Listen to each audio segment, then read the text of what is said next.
사랑하는 분 주 인도하는 곳 따라가리. 주의 말씀을 나 듣기 위하여 주 인도하는 곳 가려네. 선하신 목자 날 사랑하는 분 주 인도하는 곳 따라가리.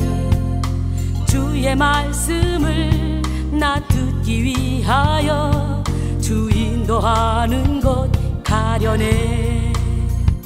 나를 푸른 저장과 쉴만한 물가로 내 선하신 목자 날 인도해.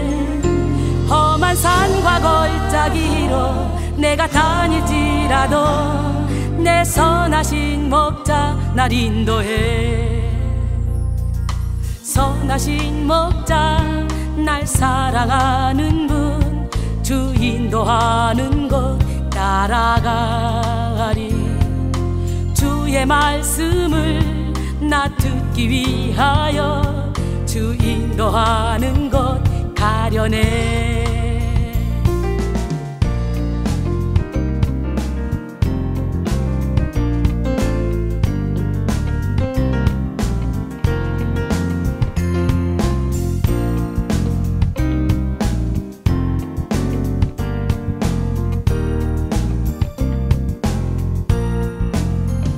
선한 목자 구세주여 기도 들어주소서.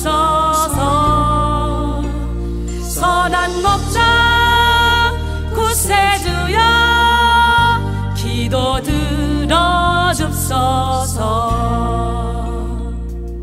선한 목자 대신 우리 두 항상 인도하시고 방초동산 좋은 곳에서 우리 먹여주소서. 선한 목자 구세주여 항상 인도하소서. 선한 목자 구세주여 항상 인도하소서. 흠이 많고 약한 우리도 용납하여 주시고 주의 넓고 크신 은혜로 자유 얻게 하셨네. 선한 목자 구세주여 지금 나아갑니다. 선한 목자 구세주여 지금 나아갑니다. 선한 목자 구세주여 항상 인도하소서.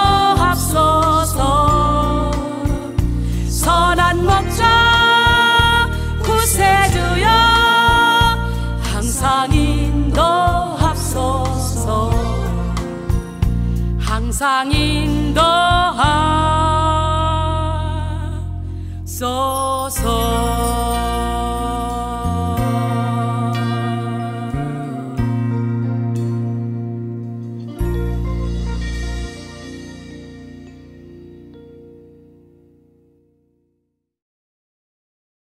고린도전서 13장 1절로 13절 말씀 보겠습니다. 고린도전서 13장 1절로 13절 말씀. 내가 사람의 방언과 천사의 말을 할지라도 사랑이 없으면 소리나는 구리와 울리는 꽹과리가 되고, 내가 예언하는 능력이 있어 모든 비밀과 모든 지식을 알고 또 산을 옮기만한 모든 믿음이 있을지라도 사랑이 없으면 내가 아무것도 아니요, 내가 내게 있는 모든 것으로 구제하고 또 내 몸을 불사르게 내줄지라도 사랑이 없으면 내게 아무 유익이 없느니라. 사랑은 오래 참고 사랑은 온유하며 시기하지 아니하며 사랑은 자랑하지 아니하며 교만하지 아니하며 무례히 행하지 아니하며 자기의 유익을 구하지 아니하며 성내지 아니하며 악한 것을 생각하지 아니하며 불의를 기뻐하지 아니하며 진리와 함께 기뻐하고 모든 것을 참으며 모든 것을 믿으며 모든 것을 바라며 모든 것을 견디느니라. 사랑은 언제까지나 떨어지지 아니하되 예언도 패하고 방언도 그치고 지식도 패하리라. 우리는 부분적으로 알고 부분적으로 예언하니 온전한 것이 올 때에는 부분적으로 하던 것이 패하리라. 내가 어렸을 때에는 말하는 것이 어린아이와 같고 깨닫는 것이 어린아이와 같고 생각하는 것이 어린아이와 같다가 장성한 사람이 되어서는 어린아이의 일을 버렸노라. 우리가 지금은 거울로 보는 것 같이 희미하나 그때에는 얼굴과 얼굴을 대하여 볼 것이요 지금은 내가 부분적으로 아나 그때에는 주께서 나를 아신 것 같이 내가 온전히 알리라. 그런즉 믿음, 소망, 사랑 이 세 가지는 항상 있을 것인데 그 중에 제일은 사랑이라. 할렐루야. 균형을 위한 혁명 7번째 시간 사랑을 위한 신령한 은사들이란 제목으로 함께 은혜를 나누기로 합니다. 모든 은사는 사랑 안에서 이루어져야 돼요. 모든 은사 중에 최고는 사랑입니다. 사랑이 빠진 모든 은사는 그냥 울리는 꽹과리가 되고 더 나아가 사탄의 도구가 돼서 많은 영혼을 죽일 수가 있다는 거예요. 오늘 시간에 여러분 모두가 다 사랑의 은사를 받기를 원합니다. R.T. 켄달의 예배에 숨겨진 비밀이라는 책에 나오는 일화입니다. 코리덴붐 여사와의 만남은 지금도 내 인생을 매우 귀한 순간으로 남아있다. 나는 정말 성령의 모든 은사가 오늘날에도 나타난다는 것을 믿으십니까? 라고 물었다. 코리덴붐 여사는 물론이죠. 성령님은 우리가 아가페 사랑을 가질 정도만큼 우리 안에서 자유롭게 그분의 모습을 드러내시죠 라고 대답했다 라고 말했어요. 은사 폐지론자들이 정말 많아요. 근데 지금 코리덴붐 여사는 지금도 그런 역사가 일어난다라고 말하죠. 예, 할렐루야. 오늘은 균형을 위한 혁명 7탄 사랑을 위한 신령한 은사들이라는 제목으로 함께 은혜를 나누기를 원합니다. 하나님의 성령이 우리와 함께 하시면 그에 따른 신령한 선물이 같이 오게 되어 있습니다. 말씀과 은사가 따로 놀 수가 없어요. 하나님의 말씀이 선포되어지는 곳에는 하나님이 역사를 하시기 때문에 하나님의 나라는 말에 있지 않고 능력에 있습니다. 할렐루야. 예, 하나님의 성령이 우리와 함께 하시면 이렇게 각종 은사, 주님께서 말씀하신 은사가 따로 오게 되어 있어요. 그 은사는 사람에 따라 다르게 나타납니다. 각 사람에게 각자의 성향에 맞춰서 나타나죠. 그래서 고린도서 12장 7절로 11절 보니까 각 사람에게 성령을 나타내시면 유익하게 하렵니다.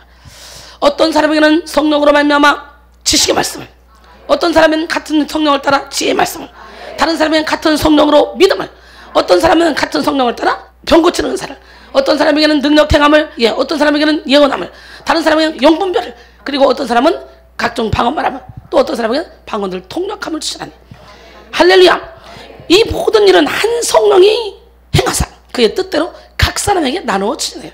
오늘 이 시간에 지식의 은사, 지혜의 은사, 믿음의 은사, 병 고치는 은사, 능력 행함의 은사, 예언함의 은사, 영들 분별함의 은사, 각종 방언 말하면서 방언들 통역하며 은사, 사랑이라고 화평인내 자비양선 충성의 온유의 절제의 은사를 오늘 모두가 받아서 무의미한 그런 신앙생활이 아니라 살아서 운동력 이기는 신앙생활. 나만 만나면 사람들이 병이 고쳐지고 기쁨이 넘치고 사람들 결박이 풀어지고 막 영혼이 행복해지는 그런 사람, 축복의 통로가 되기를 원합니다. 오늘날 은사주의라는 말 때문에 교계에 큰 논란이 일어나고 있습니다. 은사는 도구이지 목적이 아닙니다. 사랑이 없는 은사는 목적을 잃은 흉기가 될 수 있습니다. 은사는 아주 귀중한 것입니다. 신앙생활 하면서 은사는 꼭 필요합니다. 그러나 은사 자체를 추구하는 신앙생활은 균형을 잃기 마련입니다. 하나님이 가장 귀하게 생각하시는 것은 바로 뭐냐? 영혼 구원이에요. 영혼 구원을 이루지 않는 활발한 은사활동은 그 출처를 일단 의심해 봐야 돼.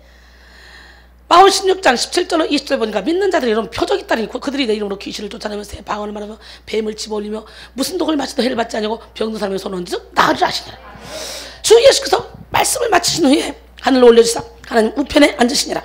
제자들이 나가 두루 전파할 때 주께서 함께 역사하사 그 따르는 표적으로 말씀을 확실히 증언하시니라. 그러니까 결국은 이 따르는 표적은 복음을 확실히 증거하게 하기 위해요. 믿으십니까? 또한 요한복음에는요 큰 표적, 예수님이 많은 표적 중이지만 그 중에 7가지 표적을 대표로 나타냈어요. 그 뭐냐? 물로 포도주를 만든 그런 질적 변화의 기적, 왕의 신하의 아들을 고치신 그런 공간을 초월하는 기적, 또 38년 된 병자를 고치신 시간을 초월하는 기적, 오병이의 역사를 일으키신 양을 초월하는 기적, 무리로 걸으신 자연법칙을 초월하는 기적, 남에서 소경된 자를 고치는 운명을 초월하는 기적, 죽은 나사를 살리시는 죽음을 초월하는 기적. 이것이 7가지인데요 7가지 기적은 셀 수 없이 많은 예수님의 기적을 대표하는 기적으로서 예수님의 기적의 완전성과 기적의 목적이 예수 믿고 구원받게 하려 함이라는 걸 가르쳐주기 위한 거예요. 요한복음 20장 31절에 보니까 오직 이것을 기록하면 너희로 예수께서 하나님의 아들 그리스도이심을 믿게 하려는 것이요 너희로 믿고 그 이름을 힘입어 생명을 얻게 하려는 것이다. 그러기에 성령의 충만함을 받아 영분별을 함으로 우리는 하나님이 예비하신 모든 축복을 다 받아야 돼. 영적인 문둥병자가 돼서 하나님이 내 앞에 상을 차려놨는데 이 밥상을 차려놓은 걸 발로 뻥뻥 차는 어리석은 자가 되면 안 됩니다. 에베소 1장 17절로 19절 우리 주 예수 그리스도의 하나님 영광의 아버지께서 지혜와 계시의 영을 너희에게 주사 하나님을 알게 하시고 너희 마음의 눈을 밝히사 그의 부르심의 소망이 무엇이며 성도 안에서 그 기업의 영광이 풍성함이 무엇이며 그의 힘의 위력으로 역사하심을 따라 믿는 우리에게 베푸신 능력의 지극히 크심이 어떠한 것을 너희로 알게 하시기를 권하노라. 할렐루야. 고린도전서 2장 9절로 10절 기록된 바 하나님의 자기를 사랑하는 자들에게 예비하신 모든 것은 눈으로 보지 못하고 귀로 듣지 못하고 사람의 마음으로도 생각하지 못하였던 것 같으니라. 오직 하나님이 성령으로 이것을 우리에게 보이셨으니 성령은 모든 것 곧 하나님의 깊은 것까지도 통달하시느니라. 할렐루야. 기적의 하나님, 능력의 하나님, 살아계신 하나님, 그 하나님은 여러분 편입니다. 그 하나님은 제 편입니다. 그 하나님은 우리 편입니다. 그 하나님은 지금도 우리를 위해서 수많은 보물을 예비하고 계시고 우리가 영의 눈이 열면 우리 스스로 그걸 받아갈 수 있도록 다 지금 준비하고 계십니다. J.I. 베커는 자신의 책 성령을 아는 지식에서 은사주의의 잘못된 부분을 소개하고 있습니다. 은사주의자들의 약점은 엘리트주의, 자신들만 영적인 특권 계급이라고 생각하는 것. 분파주의, 은사주의 책만 읽고 은사주의자들만 따라다니는 것. 감정주의, 감정을 자극하는 예배를 드림으로써 생활시 느꼈던 긴장과 압박에서 벗어나려고 하는 것. 반지성주의, 성경에 대해서 균형적인 가르침이 없는 것. 그리고 매니아적주의 증상, 자신이 가진 은사가 무엇이며 몇 가지며 그것으로 성숙함의 정도를 파악하고 측정하는 것. 또 초자연주의, 사물의 본성을 역행하는 현상을 좋아하고 자연스럽지 않은 그런 현상을 보고 좋아하는 것. 행복주의, 이것 또한 감정주의와 비슷한 맥락으로서 하나님이 연단하시거나 고난을 통해 일하신다는 사실을 간과하는 것. 예, 이런 것들이죠. 애초에 초대교회에서 하나님이 보이신 성령의 은사가 너무나도 엄청난 것이었기 때문에 그 신비로운 체험에 대한 호기심과 동경은 어떻게 보면 당연한 것일 수 있습니다. 그러나 은사는 그 자체가 목적이거나 판단의 기준이 되어서는 안 됩니다. 그렇다고 해서 은사를 폐하느냐? 그것도 성경적이지 않습니다. 오늘날 성경에서 일어난 모든 기적은 초대교회 이후로 끝났다라는 잘못된 편견을 가지고 있는 사람들이 참 많습니다. 빛에 들어가면 회칠한 무덤이 제껴지면서 어둠이 나올 때 신사도 운동하는 사람들처럼 비슷한 현상이 일어나요. 거기서 그 사람들은 이것이 하나님이다 라고 붙잡지만 우리는 그걸 예수님으로 다 뽑아내잖아. 그러니까 그 현상만 보고 저기도 또 신사도 운동하는 거 아니야? 이렇게 생각할 수가 있다는 거죠. 그래서 우리는 영분별을 갖지 않고는 우리의 영혼을 지킬 수가 없어. 누가 맞은지 다 자기가 다 잘나가지고. 그래서 우리는 삶에서 열매를 봐야 돼. 그리고 말씀에 깊이 들어가서 말씀을 가감하지 않고 그 말씀 안에서 우리가 은사활동을 해야 되는데 또 문자주의로 빠지면 안 돼요. 여러분, 이 하늘을 두루마리 삼고 바다를 먹물 삼아도 한없는 이 하나님의 사랑을 다 기록할 수도 없고 놀 수도 없대요. 그렇기 때문에 성경은 성령의 감동으로 된 것이고 성령께서 이 압축을 확 풀어주시는 순간 우리는 상상을 초월하는 방대한 양의 하나님의 음성을 들을 수가 있는데 그게 결국은 다 성경이 압축되어 있는 것이기 때문에 여기서 다 파생되는 말씀들이라는 거지. 오늘 여러분 성령이 함께 하심으로 깨달아져야 돼. 말씀이 깨달아져야 돼. 은사 중지론에 관해서 가장 큰 영향을 준 책은 워필드의 미라클스 예스터데이 앤 투데이, 기적의 어제와 오늘이라는 책입니다. 말씀이 들어가면 역사가 일어나야지. 요한복음 14장 12절에 뭐라 그랬어요? 내가 진실로 진실로 너에게 이르노니 나를 믿는 자는 내가 하는 일을 그도 할 것이고 또한 그보다 큰 일도 하니 이는 내가 아버지께로 감이라. 너희가 내 이름으로 무엇을 구하든지 다 내가 행하리니 이는 아버지로 하여금 아들로 말미암아 영광을 받으시게 하려니라. 내 이름으로 무엇이든지 내게 구하면 내가 행하리라. 예, 하나님은 어제나 오늘이나 영원토록 동일하신 분이잖아. 그렇기 때문에 이렇게 초대교회 때로 은사가 끝났다라고 말하는 건 이건 한참 잘못된 거지. 하나님의 말씀을 왜곡하는 거지. 우리 하나님은 분명히 할 수 있다 그랬잖아요. 믿는다는 따른 표적이 있다 그랬잖아요. 그러면 이게 초대교회에서 믿을 거면 초대교회 성도들에게 놔두고 요즘 성경으로 이거 보내면 안 되지. 하나님은 어제나 오늘이나 영원토록 동일하신 분이니까 그때 역사하신 하나님은 지금 역사하시고 앞으로도 역사하시고, 예, 하나님의 말씀은 1.1핵도 변개함이 없는데, 근데 이 은사 중지론자 거기에 큰 영향을 끼친 사람이 워필드. 이 책은요, 은사가 사도시대에 활동했던 사도들이 죽으면서 그 은사들도 자연스럽게 사라지게 되었다고 말합니다. 그래서 한동안요 은사가 사라졌었어요. 진짜 한동안 얼마나 가시의 옷을 많이 입고 가면을 많이 쓰고 하나님이 기뻐하지 않으면 이것이 진짜 나타나질 않았었어. 한동안 하나님도 그랬잖아요. 이 방법 저 방법 저 방법 선자를 통해서 막 회개를 시키다가 안 되니까, 선자를 통해서 회개시키다가 왕을 통해서 막 사사를 통해서 안 되니까 침묵해버리셨잖아. 침묵하셨다가 400년 만에 다시 나타나셨잖아요. 침묵기가 있었다는 거예요. 여러분, 그런데 너무 신기한 건 우리가 전적으로 하나님만 바라보고 달려가면 바울이 경험했던 삼층전까지 갔다 올 수 있다니까. 하나님은 우리를 통해서 초월적인 일들을 행하십니다. 영혼의 샘 예배를 통해서 수많은 사람들이 병을 고치고 악한 영의 결박에서 해결을 받죠. 여러분, 영육 간의 질병에서 해결받잖아요. 존재가 변화되고 삶이 변화됩니다. 그런데 이곳에 영혼력이 아픈 그런 사람들이 치유받고 행복할 수 있는 이유가 뭡니까? 자신들이 힘들었던 병에서 자유하게 된 것도 있겠지만 여기서 느끼는 사랑 때문에 더욱더 하나님을 만날 수가 있었다고 말합니다. 그게 여기는 사랑밖에 없어야 돼요. 우리는 여기는 약한 것을 자랑하는 곳이에요. 나의 연약한 걸 자랑하고 약한 걸 자랑해서 여기는 어떤 허물도 다 덮어줄 수 있는 곳이에요. 그게 사랑입니다. 사랑과 은사가 균형적으로 행해지는 곳이 바로 참된 교회의 공동체입니다. 뭔가 은사는 나타나는데 능력은 있는 것 같은데 사랑이 없어. 이간질해, 남을 미워해, 증오해. 귀신이에요, 귀신. 남 핑계댄다. 그러면 누구예요? 아담과 하와잖아요. 너 왜 이거 먹었냐? 아, 잘못했어요. 그러면 끝났을걸. 아유, 당신이 내게 준 저 여자, 아유, 뱀. 죄가 들어가니까 책임전가를 하는 거예요. 제가 그랬잖아요. 자꾸 핑계댄다. 그렇게 변명한다. 그럼 어떻게? 아담님 안녕하세요. 하와님 안녕하세요. 그런데 이제 자꾸 이간질한다. 그러면 없는 말 만들어내고 막 부정적인 말하면서 사람들을 다치게 한다. 그러면 아우, 뱀님 안녕하세요. 예, 뱀이 그 사람 입술을 통해 일하니까 사탄의 도구로 쓰임 받으니까. 그래서 내 입에서 나가는 그런 것들이 사람을 죽인다는 걸. 죽여. 입의 말이요, 사람을 살리기도 하고 죽이기도 합니다. 무심코 그냥 아무 생각 없이 던진 말로 사람을 죽이기도 한다는 걸 깨닫고 오늘 여러분의 입술의 문을 지키세요. 하나님은 우리를 통해서 이렇게 초월적인 일들을 행하시는데요, 하나님이 우리에게 은사를 체험할 수 있도록 허락하신 것은 하나님의 전지전능하심과 사랑을 느끼게 하고자 함입니다. 사랑 없는 능력도 안 되고 능력 없는 사랑도 안 돼요. 은사가 행해질 때 주님의 사랑이 함께 행해져야만 열매가 아름다운 거예요. 헨리 나우에는 교회에 사랑하기라는 묵상글을 썼습니다. 우리는 교회 안에 있는 모든 사람이 힘이 있든 없든, 보수적이든 진보적이든, 너그럽든 편협하든 이 찬양과 감사의 노래를 부르며 주님의 음성을 들으며 부서져서 많은 생명을 먹여 살리는 그분의 빵을 나누며 이 세상 눈물 골짜기를 통과한 증인들의 대열에 속해 있음을 자신에게 계속 일러줘야 한다. 그것을 기억할 때 나는 교회를 사랑한다, 그리고 교회에 속한 것을 기뻐한다 라고 말할 수 있을 것이다.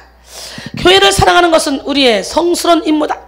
교회를 진정으로 사랑하지 않고서는 기쁘고 평화롭게 살 수 없다. 교회를 진정으로 사랑하지 않으면서 사람들을 교회로 부를 수는 없는 일이다 라고 말했어요, 헨리 나우이. 이번 59차 성령 컨퍼런스의 주제는 균형을 위한 혁명입니다. 균형을 위한 혁명, 그 7번째 시간으로서 능력 행함과 본질인 사랑의 균형이 어떻게 조화롭게 이루어져야 하는지 계속해서 구체적으로 나눠볼 텐데, 먼저 사랑보다 은사가 앞서게 될 때 나타나는 결과를 알아보려고 해요. 여러분, 사랑보다 은사가 앞서면 어떤 역사가 일어나? 사탄의 도구가 되는 거예요. 사탄의 도구가 돼서 영육 간에 아무런 유익이 없어요. 데살로니가후서 2장 9절로 12절. 악한 자의 나타남은 사탄의 활동을 따라 모든 능력과 표적과 거짓 기적과 불의의 모든 속임으로 멸망한 자들이 있으니 이는 그들이 진리의 사랑을 받지 아니하여 구원함을 받지 못함이라. 이러므로 하나님이 미혹의 역사를 그들에게 보내서 거짓 것을 믿게 하시면 진리를 믿지 않고 불의를 좋아하는 모든 자들로 하여금 심판을 받게 하려 하십니다. 마태복음 7장 20절로 23절까지 보니까 그들의 열매로 그들을 안다는 거예요. 그러니까 여러분이 하나님의 사람인지 아닌지는 여러분 하는 행동에 열매로 딱 나타나. 그러니까 자꾸 거기다가 부인할 필요 없어. 너 때문에 시험 받았어, 너 때문에 힘들어, 너 때문에 아파. 그러면 내가 열매가 잘못 나가고 있구나. 그러고 무릎 꿇고 회개해야지. 나는 그런 뜻으로 말 안 했거든요. 나는 그게 아니거든요. 예, 그리고 되들으면 끝까지 귀신이, 그 변호사를 몰아내자는 설교를 제가 LA에서 한 거를 올려놨어요. 그거 좀 들으세요, 여러분. 자동적으로 변호사가 나와서 변명을 합니다. 그러면 그 사람은 절대로 못 고칩니다. 다시는 안 그럴 것 같지만 다시 그 변호사, 그 사탄이 입을 사용하기 때문에 나더러 주여 주여 한 자마다 다 천국에 들어갈 것이 아니오 다만 하늘에 계신 데 아버지의 뜻대로 행하는 자에 들어가리라. 그날에 많은 사람이 나더러 이르되 주여 주여 우리가 주의 이름으로 귀신을 쫓아내며 선자 노릇하며 주의 이름으로 많은 권능을 행하지 않냐니까 하니 살인이 그때 내가 그들에게 밝게 말하되 내가 너희를 도무지 알지 못하니 불법을 행한 자다 내게서 떠나가라 하리라 그랬어요. 그러니까 능력 나타나, 이적 나타나, 표정 나타나 그게 다가 아니야. 삶에서 열매가 맺혀지지만 아무 필요 없어. 그리고 이후에 뭐예요? 말씀대로 행하는 자가 반석에 지은 집이라는 거예요. 여러분 사랑이 없으면 아무것도 아닙니다. 성경 총체는 하나님 사랑, 이웃 사랑입니다. 우리의 신앙생활에 있어서 아무리 큰 능력, 은사, 높은 직분을 가지고 있다 할지라도 형제와 자매를 향한 사랑이 없으면 아무것도 아니에요. 오늘 본문 고린도전서 13장 1절로 3절 내가 사람의 방언과 천사의 말을 할지라도 사랑이 없으면 소리나는 구리와 울리는 꽹과리가 되고 내가 예언하는 능력이 있어 모든 비밀과 모든 지식을 알고 또 산을 옮길 만한 모든 믿음이 있을지라도 사랑이 없으면 내가 아무것도 아니오. 내가 내게 있는 모든 것으로 구제하고 내 몸을 불사르게 내어줄지라도 사랑이 없으면 내게 아무 유익이 없느니라 그랬어요. 오늘 본문 1절에서 3절에서는 아무리 화려하고 대단한 능력을 행하는 사람이라 할지라도 사랑이 없으면 소용이 없다는 말을 거듭 표현하고 있습니다. 고린도 교회의 문제가 바로 그런 것이었습니다. 은사는 많이 나타나지만 서로 분열하고 미워하고 사랑하지 않았어요. 결국 그 교회의 운명은 결정된 것이나 마찬가지였습니다. 사랑이라는 본질을 깨닫지 못하니 자꾸만 더 큰 은사, 더 좋아 보이는 은사 찾고 또 찾고 구하며 시기하고 질투합니다. 만족이 없어요. 경쟁하고 비교합니다. 하나님이 그들에게 처음 은사를 많이 허락하신 것은 그들이 그리스도의 몸인 교회를 충성되게 그리고 효과적으로 섬길 수 있도록 도구를 주신 거예요. 그런데 그 은사가 사람의 욕심으로 인해 문제거리가 돼버린 거예요. 고린도 교회에. 우리도 수많은 은사가 나타나는데 그것 여러분 개인의 욕심 때문에 문제거리로 그냥 만들어버리면 안 되는 거예요. 야고보서 4장 1절로 3절 보니까 너희 중에 싸움이 어디로부터 다툼이 어디로부터 나느냐. 너희 지체 중에서 싸우는 정욕으로부터 나는 것이 아니냐. 너희는 욕심을 내어도 얻지 못하여 살인하며 시기하려도 능히 취하지 못함으로 다투고 싸우는도다. 너희가 얻지 못하면 구하지 아니하기 때문이요 구하여도 받지 못하면 정욕으로 쓰려고 잘못 구했습니다 그랬어요. 그렇게 하나님께 받은 선물이 많아도 자기 자신을 이기지 못하는 성도는 결국 불만족스러운 그런 신앙생활을 할 수밖에 없습니다. 은사는 나를 위한 것이 아니라 나뿐만 아니라 궁극적으로 영혼들과 하나님을 위해서 사용될 때 가장 빛이 나는 거예요. 근데 은사를 자기 자신을 위한 도구로 사용했기 때문에 만족이 없는 것입니다. 잘못된 은사 이해를 고쳐주기 위해서 오늘 바울은 은사에 대해서 더 깊이 이야기하는 것보다도 사랑을 강조합니다. 사랑이 먼저 돼야 된다는 거예요. 사랑. 고린도 교회는 사랑을 잃어가고 있었습니다. 시기와 질투, 분쟁, 무절제, 교만이 판을 치고 있었습니다. 먼저 첫 번째로 바울이 말하고 있는 은사는 방언의 은사입니다. 방언은 어떤 기도입니까? 자기를 세우는 기도예요. 고린도전서 14장 2절에 보니까 방언을 말하는 자는 사람에게 하지 않냐고 하나님께 하라니 이는 알아듣는 자가 없고 영으로 비밀을 말합니다. 하나님과 나와의 대화입니다. 그렇기 때문에 방언을 하면 나의 그 은밀한 내 속사람 나도 모르는 그 깊은 세계의 죄까지도 내 입술을 통해 성령께서 회개시키는 거예요. 그렇게 나를 세우기 위해서는 방언기도를 많이 하는 게 좋아요. 근데 방언기도를 그냥 아무 생각 없이 하는 게 아니라 마음을 모두 같이 실어서 가야 되는 거예요. 영으로 기도하고 마음으로 기도하고 사람의 방언 즉 사람들이 이해할 수 있는 각 나라의 방언을 자유자재로 말하거나 혹은 천사들이 하는 신비로운 언어에 대해서 말하고 있는데 또 여러분 방언은 두 가지라고 대인 방언과 대신 방언. 그러니까 하나님과 나와만의 대화가 있고 또 외국 사람들이 알아들 수 있는 그런 방언. 선교사들이 오지에 가면 죽기 직전에 막 순교하기 직전에 그때 하나님께서 그 나라 말을 싹 풀어줘서 또 생명을 구출했다는 그런 간증을 우리가 가끔 듣기도 합니다. 근데 어쨌든 오순절 다락방에서 온 방언은 대인 방언이에요. 나라와 나라, 민족과 민족들끼리. 그러나 우리가 지금 하는 방언은 대신 방언이에요. 우리가 지금 방언한다고 막 나 영어로 방언 나왔어. 나 중국어로 방언 나왔어. 그래서 중국 가서 막 그 방언 막 써봐. 못 알아들어요. 어떤 종류의 방언의 은사라도 사랑이 없으면 시끄러운 꽹과리, 울리는 꽹과리나 다름이 없습니다. 구리와 꽹과리는 보통 이방 신전에서 제물을 드릴 때 신의 관심을 끌거나 귀신을 쫓아내기 위해서 두드릴 때 사용되던 악기였다고 합니다. 사랑이 없는 방언은 아무리 신령해 보여도 마치 귀신을 부를 때 사용하는 구리와 꽹과리의 시끄러운 소리나 다름없다고 얘기한 것입니다. 아주 강력한 표현을 사용해서 사랑이 없으면 이토록 무의미하고 쓸모없고 오히려 시끄러운 것이라고 표현했습니다. 고린도 교회 성도들은 방언을 아주 중요한 은사로 여겼다고 하는데요. 그런데 그에 비해 바울은 아무리 하늘의 비밀을 말하는 방언이라 할지라도 사랑이 없으면 이방신 제사나 다름없는 행위라고 말하고 있습니다. 두 번째로 예언하는 은사입니다. 예언의 은사를 많은 사람들이 사모하는데요, 예언의 은사는 사람들이 알 수 없는 부분을 미리 알고 깊은 뜻을 깨닫고 사람들에게 전달하는 은사입니다. 은사를 사모하는 사람 중에는 특별히 예언의 은사를 사모하는 사람들이 있습니다. 많아요. 왜냐하면 하나님만 아실 수 있는 영역의 것을 알 수 있는 특권이라고 생각하기 때문이죠. 이 예언의 은사 때문에 잘못된 은사 사용으로 수렁에 빠진 교회나 성도들이 참 많습니다. 오늘날 예언은 점치는 것이 아니라 교회를 세우고 덕을 세우는 것입니다. 고린도전서 14장 3절에 그러나 예언하는 자는 사람에게 말하여 덕을 세우며 권면하며 위로하는 것이요. 우리는 성령의 충만함을 받음으로 예언의 은사를 받아야 돼요. 요한복음 16장 12절로 13절 내가 아직도 너희에게 이를 것이 많으나 지금은 너희가 감당하지 못하리라. 그러나 진리의 성령이 오시면 그가 너희를 모든 진리 가운데로 인도하시리니 그가 스스로 말하지 않고 오직 들은 것을 말하며 장래의 일을 너희에게 알리시리라. 계시록 1장 3절에 보니까 이 예언의 말씀을 읽는 자와 듣는 자와 그 가운데 기록한 걸 지키는 자는 복이 있도다. 할렐루야. 계시록 22장 7절도 보라 내가 속히 오리니 이 두루마리의 예언의 말씀을 지키는 자는 복이 있으리라 그랬는데요, 예언은 이미 요 말씀으로 다 끝났어요. 그럼 우리는 어떻게 지혜와 계시의 영을 받아서 이 말씀에 있는 걸 가지고 예언을 하는 거예요. 성령의 감동으로 된 것이기 때문에. 그러니까 우리는 이제 만인 제사장으로 누구나 다 예언의 은사를 받을 수가 있는 거예요. 성령의 충만함을 받으면. 할렐루야. 그러니 여기저기 자꾸 예언 받는다고 돌아다니지 말고 여기저기 자꾸 방언 통변한다고 돌아다니지 마. 하나님과 나의 비밀을 말하는 거잖아요, 방언은. 근데 통변하는 사람 봐봐. 비밀 얘기를 하나님과 한다고 누구도 알아듣는 자가 없다 그랬잖아, 고린도전서 14장 2절에. 근데 각종 은사 중에 막판에 통변의 은사가 나오죠. 그러니까 그걸 생각해서 막 가서 내 방언 통변 좀 해서 나는 뭔 얘기 하는지 모르겠어요. 그러면 나 바람 폈어요, 나 사기 쳤어요, 그런 얘기를 그 사람한테 하는 거야? 방언 통변은 주님이 그때그때 순식간에 필요할 때만 잠깐 열어서 주는 거지, 그게 다 열어놓고 언제나 그냥 여러분 방언을 다 열어줘 그런 분이 아니야. 하나님은 인격이 하나님이야. 그러니까 어디로 방언 통변 받으러 다니지 마시고 예언 받으러 다니지 마시고 열심히 기도해서 말씀 봐서 성령의 충만함을 받아. 그럼 주님의 인도함 따라가면 돼. 고린도 교인들에게 예언의 능력이 아주 다양하고 풍성하게 나타났다고 합니다. 그만큼 하나님께로부터 그들이 받은 은혜가 많았습니다. 그러나 그 믿음과 예언에 있어서 부족함이 없이 능하다 하여도 사랑이 없으면 내가 아무것도 아니라고 말하고 있죠. 하늘의 비밀과 지식을 말하는 예언의 은사가 아무 가치가 없다는 그런 뜻이 아닙니다. 바울은 13장 전반에 걸쳐 은사가 무가치하다는 것을 말하고 있지 않습니다. 본질과 균형을 말하고 있는 거예요. 본질과의 균형을.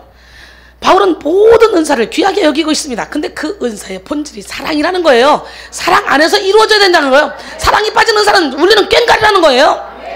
더 나아가 3절에서 더 적극적으로 신령한 은사가 아니라 사랑의 행위로 보이는 행동까지도 본질에 대해서 강조하고 있는 거예요. 내게 있는 모든 것으로 구제하고 내 몸을 불사르게 내어줄지라도. 여기서 내가 구제하고 라는 말의 푸소미소는 먹이다, 양육하다 라는 뜻으로서 음식 조각을 입에 넣어주다 라는 의미를 가지고 있습니다. 매우 상냥하게 상대방에게 친절을 베풀어 주는 것을 의미하죠. 내게 있는 모든 것을 구제한다, 이 말은 내 전 재산으로 남을 도와준다는 것을 의미합니다. 얼마나 큰 사랑입니까? 그런데 바울은 그 속에서도 사랑이 없을 수 있다는 거 꼬집었어요. 그게 다 주면서도 그 속에서도 사랑이 없을 수 있다는 거. 불사르다라는 말의 카우데소마이는 화형을 의미하는 것인가? 아니면 노예로 화인을 찍는 것인가? 이렇게 생각할 수 있죠. 이런 논란이 있었지만 가장 타당한 것은 하나님을 위하여 자신의 몸을 순교의 제단에 올려드리는 것을 의미한다고 볼 수 있습니다. 이스라엘 사람들은 하나님을 위해 자신의 몸을 불에 던져드리는 것을 가장 최고의 경건이라고 생각했다고 합니다. 바울은 가장 순전해 보이는 행위까지도 그 안에 사랑이 없을 수 있다는 점을 강조하는 거예요. 내가 막 불살라 내어주고 막 집 전재산 팔아 먹여주고 입혀주고 막 재워주고 이 사람을 위해서 막 사랑을 베풀어도 본질적인 진짜 사랑이 없을 수 있다는 거예요. 그 얘기는 뭐예요? 한마디로 내 의에 도취돼서 할 수가 있다는 거지. 사랑으로 가장한 그런 내 의에 도취돼서 할 수 있다는 거지. 오늘날 얼마나 많은 사람들이 사랑으로 가장해서 꼭 사랑인 줄 알게. 사랑은 집착이 아니에요. 사랑은 상대방이 원하는 걸 해주는 게 사랑이에요. 내가 원하는 걸 투영시켜서 하는 게 그게 사랑 아니에요? 분별해야 돼요. 여러분, 자녀를 사랑했는데 그 사랑 속에 내 의가 얼마나 많이 섞여 있었는지 오늘 한번 생각해 보세요. 가장 순전해 보이는 그런 행위까지도 그 안에 사랑이 없을 수 있다. 이걸 강조하면서 지금 사랑이 없으면 아무것도 아니라는 말을 계속 하고 있는 거예요. 여러분, 신앙생활은요, 다른 사람에게 유익을 줄 수 있어야 하는 동시에 나 자신에게도 유익이 돌아오는 것입니다. 이 선한 순환이 잘 이루어져야 올바른 신앙이라고 할 수 있어요. 하다못해 과실나무도 자기가 충분히 영양을 섭취한 뒤에 흘려보내는 거지, 내가 궁핍한데 영양을 흘려보낼 수 있어요? 안 돼요. 내가 기뻐야, 내가 행복해야, 내가 주님 만나서 내가 그런 체험이 있어야 다른 사람에게 그 체험을 얘기할 수 있고 가르쳐 줄 수 있고 함께 나눌 수가 있는 거예요. 여러분, 고린도 교회 성도들은요, 그 순환을 깨버렸어요. 왜냐하면 그 핵심 원인이 바로 그 속에 사랑이 없었기 때문에. 사랑이 없으면 신앙생활의 균형도 목적도 열매도 다 깨지게 될 수밖에 없다고 이 바울이 말하고 있잖아요. 누군가에게 사랑을 전달하는 것은 상대방만 충족시킬 뿐만 아니라 내 영혼에도 충만한 기쁨을 주는 행위입니다. 나 자신에게도 유익한 일이죠. 사랑을 받는 것보다 사랑을 주는 것이 훨씬 더 행복합니다. 해봤어요? 저는 해봤어요. 그렇기 때문에 저는 베풀고 나누는 삶이 몸에 배했어요. 그냥 여러분, 사랑을 자꾸 주어서 영혼들이 막 깨어나고 살아나면 이것처럼 행복한 게 없어요. 기쁨과 성장이 됩니다. 나는 여러분 모두가 다 고차원적인 사랑을 하기를 원합니다. 내가 막 사랑했는데 그 사랑이 도로 어디로 와? 부메랑처럼. 왜? 우리 하나님이 너희가 누구를 사랑하면 나도 너를 사랑한다 그랬거든. 너희가 누구를 용서하면 나도 너희를 용서한다 그랬거든. 그렇기 때문에 우리는 다른 사람을 사랑함으로 우리 하나님이 우리를 사랑해 주신 걸 온몸으로 체험해야 돼요. 우리 하나님은 살아계십니다. 하나님은 우리의 중심을 보셔요. 그래서 사랑을 줄 수 없을 만큼 가난한 자도 없고 사랑을 받을 수 없을 만큼 부유한 자도 없대. 오늘 우리는 계속적으로 사랑을 퍼줘도 이 안에서 사랑의 샘이 막 솟아 올라와야 돼. 예, 제가 그렇게 살고 있잖아요. 아유, 목사님은 나만 사랑하는 줄 알았어요. 그러니까 쟤도 사랑하네. 목사님 나만 사랑하는 줄 알았어요. 근데 쟤도 사랑하네. 예, 엄마 목사님 결국은 다 사랑하네 이러더라고. 아니, 내가 왜 자기만 사랑해? 그잖아, 착각이지. 근데 나만 사랑하면, 인간적인 사랑은 이 사람 한두 사람 사랑하면 그 사랑을 딴 사람은 줄 게 없어, 고갈돼. 근데 하나님의 사랑은 퍼도 끝도 없어. 예수님의 사랑의 너비와 길이와 높이와 깊이가 어떠함 깨달아 사랑으로 충만해서 사랑을 막 퍼주면 한도 끝도 없어. 오늘 나는 여러분 모두가 다 사랑을 주어도 줘도 끝이 없이 여기서 샘솟아 오르는 그런 축복을 받기를 원합니다. 예, 하나님을 사랑하고 이웃을 섬기는 것은 나에게도 유익이 될 수밖에 없는 거예요. 아나니아와 삽비라는 자신들의 전 재산을 팔아서 하나님께 드릴 마음을 가지다가 끝까지 사랑으로 주님을 섬길 생각을 하지 못하고 거짓말하고 욕심을 부리다가 결국 죽었죠.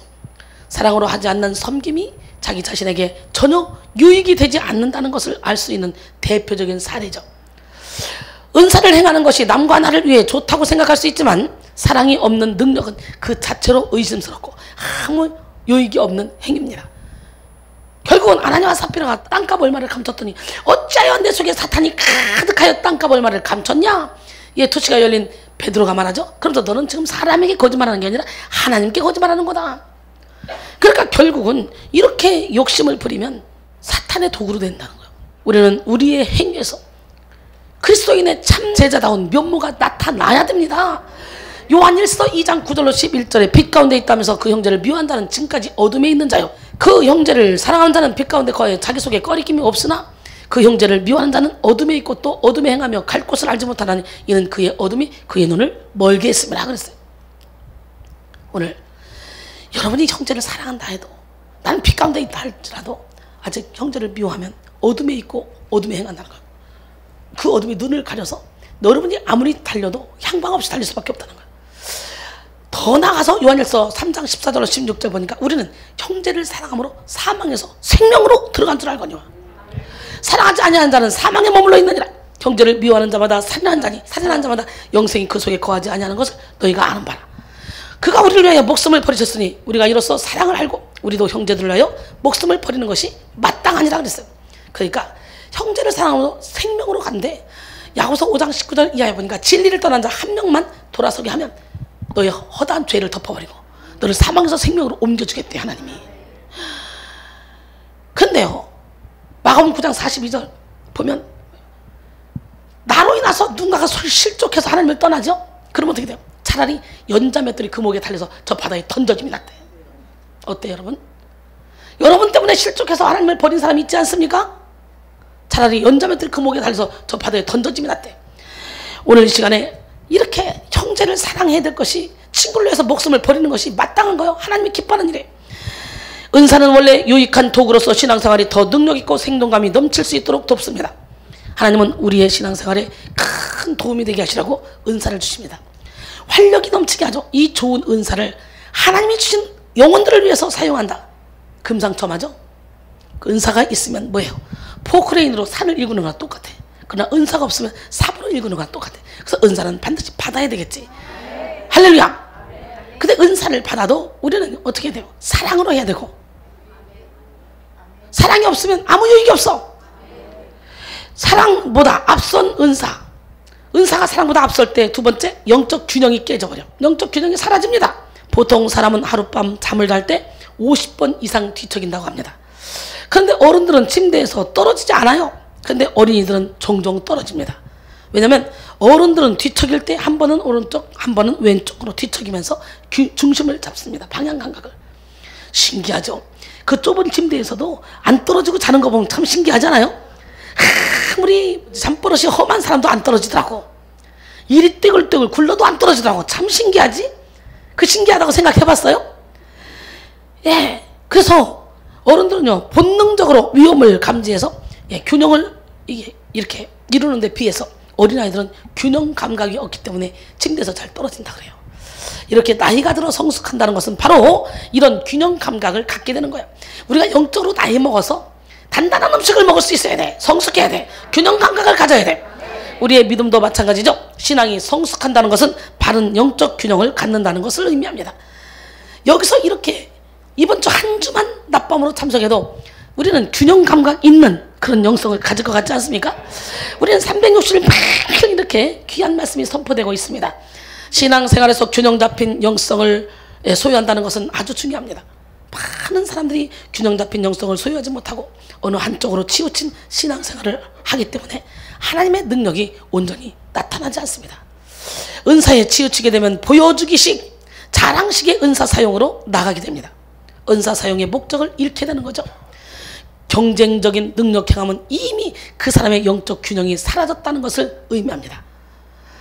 베드로서 3장 18절에 오직 우리 주 곧 구주 예수 그리스도의 은혜와 그를 아는 지식에서 자라가라. 영광이 이제와 영원한 날까지 그에게 있을지어다. 한국교회는 이 영적 균형을 잃었습니다. 지성과 감성, 영성의 올바른 균형을 잃었어요. 심각합니다 지금요. 그래서 전 세계의 영성 혁명을 일으키려고 하나님께서 저를 세우셨어요. 우리 모두가 다 이 영적인 비밀을 깨닫고 영성 혁명을 일으키는데 앞장서야 돼요. 저는 여러분이 주님이 찾는 그 한 사람이 되기를 원합니다. 할렐루야. 우리는 풀어도 꼼짝 안 하고 앉아있는 능력자가 돼야 돼요. 할렐루야. 알고 기됩시다. 주를 위한 이곳에 예배하는 자들 중에 주가 찾는 이 없어 주님께서 슬퍼하시네. 주님이 찾으시는 그 한 사람, 그 예배자, 내가 그 사람 되길 간절히 주께 예배하네. 주 은혜로 이곳에 서 있네. 주 임재에 엎드려 절하네. 그 어느 것도 난 필요 없네. 주님만 경배해. 아멘.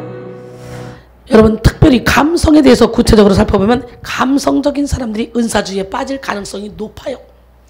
앞에서 말씀드렸듯이 은사주의에 빠진 사람은 감성주의 신앙생활을 할 수 있는 그런 위험성이 많이 있습니다. 감성적인 여자들이 은사주의에 잘 빠지게 되는 거죠. 그러한 이유는 뭡니까? 여자들이 감성적이기 때문에 똥인지 된장인지 구분 못하고 이성으로 판단해서 이건 아니다 기다, 말씀의 판단은 아니다 기다, 이게 분별해서 가야 되는데 이걸 돌다리도 어떻게 두들겨 보고 하라는데 그냥 보인 대로 들리다 막 끌려가기 때문에 그래요. 한쪽만 지우치면 다른 한쪽은 결국 왜곡됩니다. 신앙이 기형적인 모습으로 자랍니다. 감성적인 신앙생활은 성숙한 신앙으로 나아가기가 어렵습니다. 한국교회의 가장 큰 숙제는 기복신앙과 번영신학의 폐해를 극복하는 것인데요. 그러한 형태도 다 영적 균형이 깨어진 상태로 수적 부흥만 이루었기 때문에 그래요. 그렇다고 해서 여러분 너무 지성적으로 빠지는 것도 좋지 않아요. 우리는 감성을 활용해야 돼요. 감성적인 사람은 자기 자신을 돌아보고 성찰하기보다는 기적과 현상에 막 치우치니까 그 속에 본질이 점점 희미해지는 거예요. 여러분 이성적이고 지성적인 측면에서의 신앙생활은요 또 메마르고 비판적으로 바뀔 수밖에 없기 때문에 감성과 지성의 균형을 이루어야 돼. 아멘. 감성의 중요성을 지나치게 무시하기도 하죠. 지성적인 신앙을 가진 사람들은. 사도행전을 보시면 굉장히 역동적으로 부흥하는 것을 볼 수가 있는데 지적이고 이성적인 측면만 강조하다 보면 그런 역동적인 부흥이 일어나지 않게 됩니다. 열정이 식고 자기 의와 위선이 앞서게 된다면 그것 또한 올바른 균형이라고 할 수가 없는 거예요. 글렌 힌스는 건강한 영성을 위해서 4가지 균형이 잡혀야 된다고 말했습니다. 첫째는 경험적 차원의 영성. 기독교는 경험의 종교입니다. 체험의 종교예요. 경험이 없으면 예수님을 인격적으로 믿고 주님을 인생의 주인으로 모실 수가 없습니다. 은사 체험도 바로 이 경험적 차원의 영성의 범주에 드는 것입니다. 로저 아샴은 경험으로 사는 것은 값비싼 지혜다. 뭐라고요? 값비싼 지혜. 경험으로 사는 건 값비싼 지혜다. 피엘리는 경험이 최상의 증명이다. 나는 나의 길을 인도해주는 유일한 램프를 지니고 있다. 그것은 경험이란 램프다. 오늘 기독교는 체험의 종교예요. 오늘 경험해보셔. 하나님은 살아계십니다. 예, T. 칼라일은 경험은 가장 훌륭한 스승이다. 다만 학비가 비쌀 따름이다 라고 했습니다. 영혼육을 통틀어 살아계신 하나님을 체험하는 것은 너무나 중요한 일입니다. 불확실한 믿음을 굳건하게 하는 것이 바로 경험적 차원의 영성입니다. 두 번째는 지적 차원의 영성입니다. 지적 차원의 영성은 깊이가 있어요. 성경을 꾸준히 공부하고 묵상하고 상고하며 지적인 측면에서 깊이 알아가는 과정입니다. 우리 이렇게 반드시 하나님을 알려는 노력을 해야 돼요. 그러나 머리만 커지지 않도록 조심해야 되겠죠. 지적 차원의 영성, 머리만 커지는 거 이거 심각한 거예요. 호세아 6장 3절에 우리는 하나님을 알아야 되겠죠. 그러므로 우리가 여호와를 알자. 힘써 여호와를 알자. 그의 나타나심은 새벽같이 어김없나니 비와 같이 땅을 적시는 늦은 비와 같이 우리에게 임하시리라 하니라. 세 번째, 사회적 차원의 영성입니다. 무슨 영성? 첫 번째는 무슨 영성?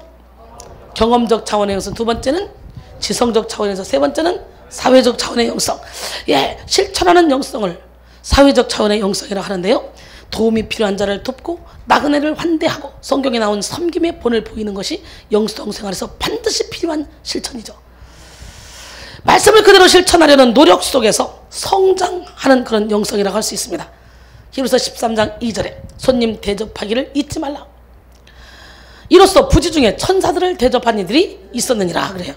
그러나 이것도 바울이 말한 것처럼 온몸을 불사르게 내어준다 할지라도 진정한 사랑의 본질이 그 안에 담겨있지 않으면 자기 의를 쌓을 뿐 육적인 헌신에만 머무를 수밖에 없습니다. 네 번째는 제도적 차원의 영성이에요. 무슨 영성? 제도적 영성은 교회의 전통, 규범, 예배 의식 속에서 성장하는 영성을 의미합니다. 오늘날 무교회주의를 주장하는 사람도 많고 무조건적으로 교회의 전통을 비판하고 나서는 사람들도 많습니다. 그러나 교회 제도가 있었기에 우리가 예수 그리스도를 알고 믿고 살아갈 수 있었던 터전이 마련된 은혜도 있었음을 잊지 않아야 돼요. 메조리 제이 톰슨은 공중 예배가 없다면 그리스도의 몸도 없다라고 했습니다. 신앙의 골격과 질서를 잘 세우는 데 있어서 제도적인 영성도 아주 중요합니다. 그러나 제도적 영성에만 골몰하게 되면 바리새인이나 서기관처럼 외식적이고 형식적인 신앙생활에 머무를 수 있고 신앙을 내면화하지 못하는 그런 단점이 존재하기도 합니다. 영성의 균형을 깨뜨리지 않으려면 이제 이런 여러 가지 차원의 그런 영성을 골고루 발전시켜야 돼요. 시작. 경험적 차원의 영성, 지성적 차원의 영성, 사회적 차원의 영성, 제도적 차원의 영성. 할렐루야. 오늘 우리 영성의 균형을 깨뜨리지 맙시다. 사랑보다 은사가 앞서게 되면 이미 그 자체로 균형이 깨져버린 거예요. 그러니까 위험한 상태로 발전될 수밖에 없죠. 만약에 그 안에 온전한 사랑이 없는데 능력이 행해진다. 그 능력의 출처를 의심해 봐야 하는 거예요. 그래서 악한 자도 얼마든지 능력을 행한다고 아까 말씀드렸죠. 인간의 신체는 완벽한 균형을 이루고 운행되어지고 있습니다. 하나님의 기가 막힌 창조 섭리의 키포인트는 완벽한 균형입니다. 좌뇌와 우뇌가 하는 일이 다 다르죠. 각자 자기 일만 해야지 자꾸 좌뇌가 우뇌 일을 하려고 우뇌가 좌뇌 일을 하려고 하면 이게 얽히고 설켜서 아무것도 되지 않습니다. 그런 것처럼 각 차원의 영성이 바르고 모자람 없이 채워질 때 우리의 영성은 건강할 수가 있는 거예요. 에베소 4장 13절로 16절 우리가 다 하나님의 아들을 믿는 것과 아는 일에 하나가 되어 온전한 사람을 이루어 그리스도의 장성한 분량이 충만한 데까지 이르리니 이는 우리가 이제부터 어린아이가 되지 아니하여 사람의 속임수와 간사한 유혹에 빠져 온갖 교훈의 풍조에 밀려 요동하지 않게 하렴이라. 오직 사랑 안에서 참된 것을 하여 범사에 그에까지 자랄지라. 그는 머리니 곧 그리스도라. 그에게서 온 몸이 각 마디를 통하여 도움을 받음으로 연결되고 결합되어 각 지체의 분량대로 역사하여 그 몸을 자라게 하며 사랑 안에서 스스로 세우느니라 그랬어요. 모든 영적 생활의 문제는 균형 잡히지 못해서 그 건강을 잃었기 때문입니다. 사랑하는 성도 여러분, 여러분의 영적 균형을 한번 돌아볼 수 있기를 바랍니다. 그리고 혹시나 치우친 부분이 있다면 오늘 이 예배를 통해서 회개하시고 돌이키셔서 어린아이와 같이 다시 반석 위에 지은 집같이 튼튼하고 멋진 주의 전을 내면에 세워가시기 바랍니다. 왜냐하면 여러분 한 사람 한 사람은 하나님이 거하는 성전이기 때문에 성전 거룩하니 너도 거룩하라는 거예요. 오늘 이 시간에 하나님의 성전 내면에서 아름답게 깨끗하게 세워가기로 합니다. 한 영국인이 요크셔 해안에 아름다운 별장을 소유하고 있었습니다. 해안 한쪽에는 커다란 바위가 바다를 향해 불쑥 나와 있었습니다. 어느 날 영국인은 딸을 데리고 바위 꼭대기에 올라갔습니다. 그들이 꼭대기에 이뤘을 때 아버지는 딸에게 평생 잊지 못할 교훈을 주고 싶은 생각이 들었어요. 그래서 얘야 위를 올려다봐라. 딸은 아버지의 말대로 푸른 하늘을 올려다봤습니다. 이번에는 아래를 내려다봐라. 아버지의 말대로 딸은 하늘이 비춰지는 바다를 내려다봤습니다. 이번엔 저 앞을 봐라. 딸은 아버지의 말대로 봤어요. 내 딸 도로시야 이처럼 높고 한없이 깊고 끝없이 넓은 아름다운 것이 하나님의 사랑이다. 이 말을 들은 딸은 아버지를 향하여 아버지 하나님의 사랑이 이처럼 높고 깊고 끝도 없이 광활하다면 우리는 그 한가운데서 살고 있군요 하고 똑똑히 말했다고 합니다. 하나님의 사랑을 다 측량할 수는 없지만 우리는 그 가운데서 사랑을 누리며 살아갑니다. 할렐루야. 그렇다면 이제 본질인 사랑의 특징에 대해서 본문을 통해 알아보도록 할 텐데요. 사랑은 뭐예요? 오래 참습니다. 사랑은 온유합니다. 사랑은 언제나 오래 참고 온유하며. 본문 4절부터 계속해서 사랑의 특징을 지금 말하고 있는데요. 사랑을 가지고 행하면 나타나는 특징들이라고 할 수 있겠죠. 먼저 오래 참고 온유하다는 특징이 있는데 칼빈은 온유는 부드러운 태도이며 핍박과 박해에 대해서 쉽게 노하지 않으며 보복하고자 하지 않으며 자기를 향해 악행에 대하여 오래 참는 것이라고 말했어요. 온유는 바보처럼 그냥 착하기만 한 게 아니에요. 이 온유는 야생마가 잘 길들여지면 능력이 있잖아. 막 그런데도 딱 설 때 서고 앉을 때 앉고 꼭 했을 때만 쓸 수 있는 그런 온유함을 얘기하는 거지 능력 없는 온유가 아니에요. 매튜에는 온유는 성을 내지 않고 자제하며 침착하고 부드럽고 예의 범절을 지키는 것이다 라고 말했습니다. 핸드릭스는 온유는 하나님과 이웃과의 관계에서 나타나는 태도라고 그랬어요. 오래 참고로 번역된 이 마크로 뒤메이는 본래 포기하고 받아들임, 참고 견딤이라는 뜻을 가지고 있습니다. 자신의 감정으로는 결코 이길 수 없는 것을 받아들이는 것이 인내입니다. 또한 손해를 받을 때 그것을 뒤엎을 힘이 있어도 자제하는 인내를 의미하는 거예요. 사랑은 이런 것입니다. 내가 상대방 때문에 손해를 받다 할지라도 그것을 다 뒤덮을 힘이 있어.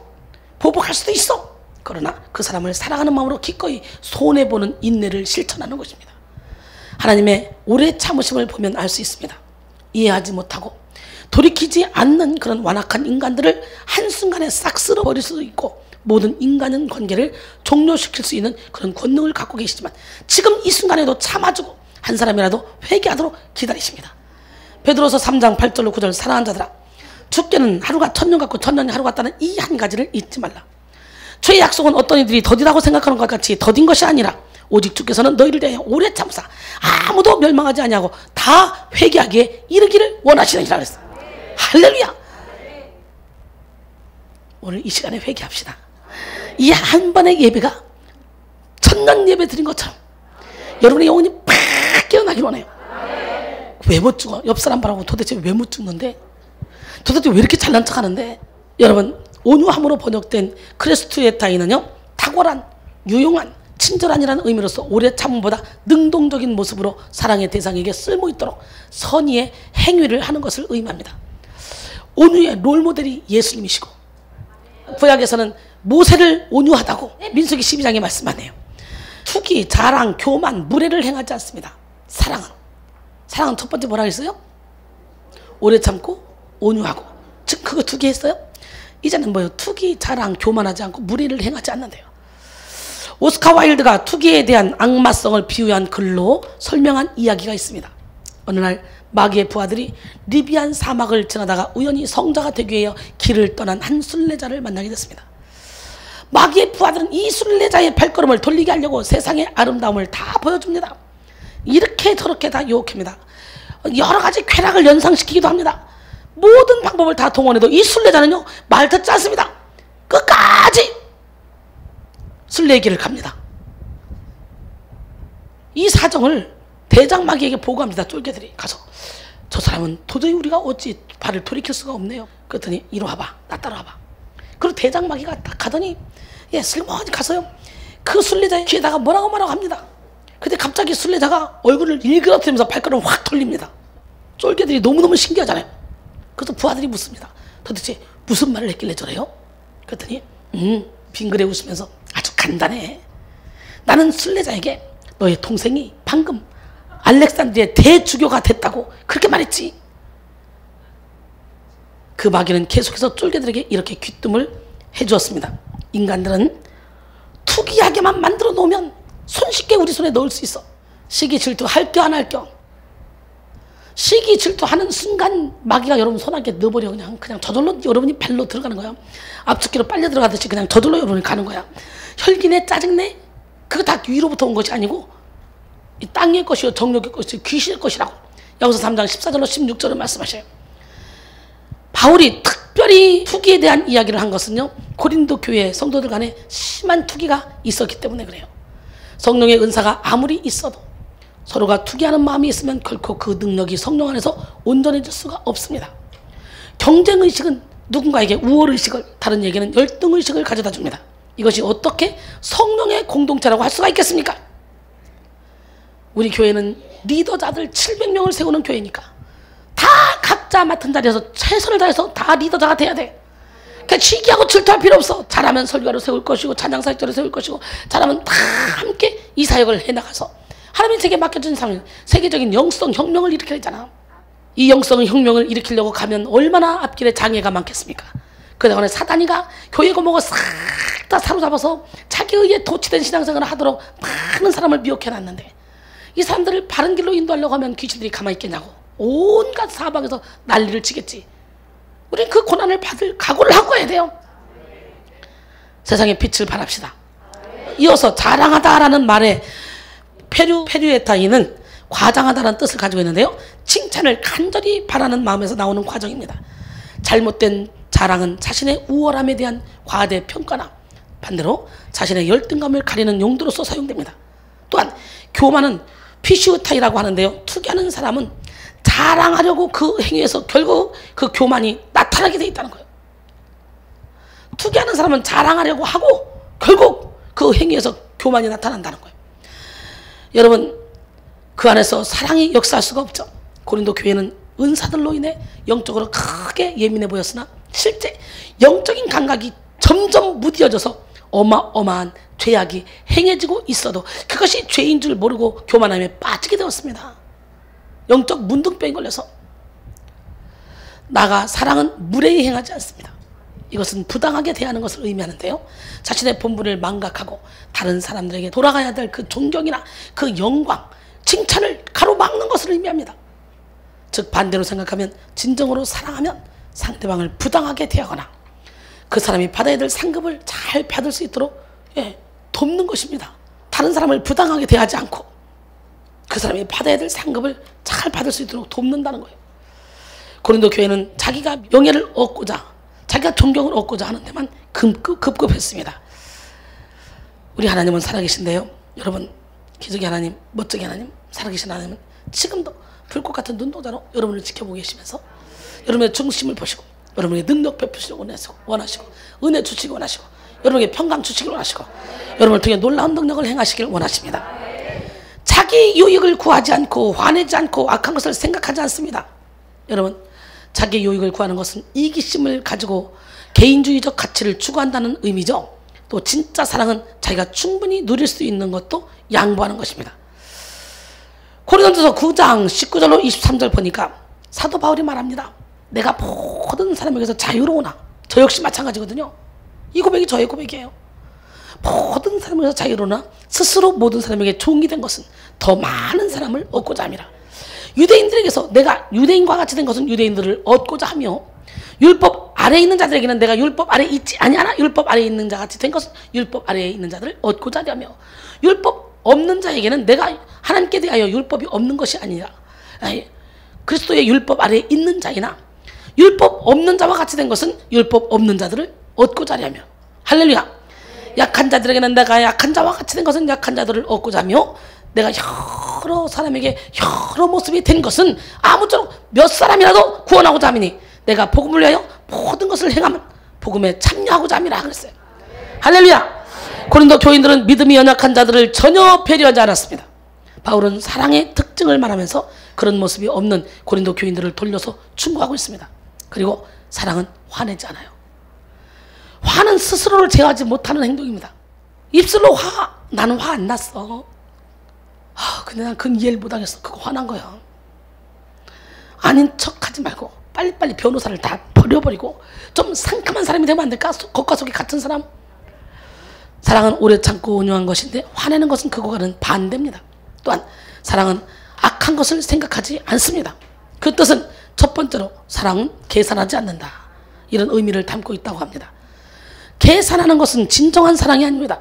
요즘 세상 사람들은 거의 대부분 이기적인 마음을 가지고 결혼하거나 대인관계를 이어나가기 때문에 관계가 다 계산적이야. 이해 타산이 맞지 않으면 서로 돌아서고 희생이라는 것이 없습니다. 두 번째로 사랑은 악한 것을 생각하지 않는다는 거예요. 이게 뭐예요? 악한 것을 잊는다는 것을 의미해요. 아예 잊어버려. 악한 것이 뭔지도 몰라. 앙심을 품지 않는다는 거예요. 할렐루야. 그 다음에 불의를 기뻐하지 않고 진리를 기뻐합니다. 이 뜻은 사랑은 악에 공감하지 않고 선에 공감한다는 의미를 나타내는데요. 오늘날 사랑이라는 구실로 이루어지는 폭력이나 죄가 얼마나 많이 있습니까?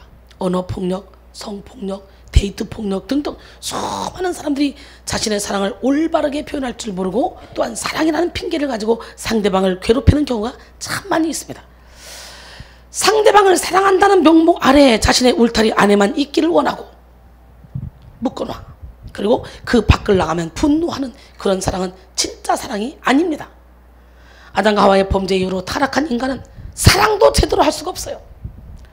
불의와 악을 기뻐하고 선을 구별하지 못하게 되었습니다. 하나님의 뜻과 반대로 가면서 자신이 잘 가고 있다고 착각합니다. 하나님은 사랑의 하나님이시기도 하지만 공의의 하나님이시기도 하거든요. 이 두 가지 속성은 반대되는 개념이 아니라 진정한 사랑은 악을 기뻐하지 않기 때문에 사랑하면서 동시에 죄를 미워할 수밖에 없는 거예요. 이어서 사랑은 불의의 편이 아닌 진리의 편에 서서 함께 불의를 거부하고 진리와 더불어 기뻐합니다. 할렐루야. 그 다음에 모든 것을 참고 신뢰하며 바라고 견딥니다. 오늘 여러분 모두가 다 이 사랑의 은사를 받기를 원합니다. 사랑은 비바람과 풍랑이 있는 상황과 환경 속에서도 요동하지 않습니다. 인내하는 속성이 있어요. 또한 모든 것의 배후에서 하나님의 섭리가 있다는 것을 신뢰합니다. 사랑은 모든 것을 바란다 표현하고 있는 이 대목은요, 사랑이 미래의 긍정적 상태에 대한 적극적 희망을 의미합니다. 이 희망 때문에 현재 아무리 힘들고 어려워도 기뻐할 수가 있는 거예요. 대망의 마지막입니다. 사랑은 모든 것을 견딥니다. 견디느니라로 번역된 휘포메네이는 머물러 있다, 아래에 머물다, 역경을 이기고 침착하게 견디다 라는 뜻으로서 위험하고 곤란한 상황 속에서도 참고 견디며 소망 중에 기다리는 것을 의미합니다. 담대하게 고난과 절망을 돌파하는 것이 바로 사랑입니다. 이렇게 사랑의 특징에 대해서 나눠봤는데요. 그런데 알면 할수록 사랑이란 인간이 제대로 해낼 수 있는 것일까 싶은 생각이 들기도 합니다.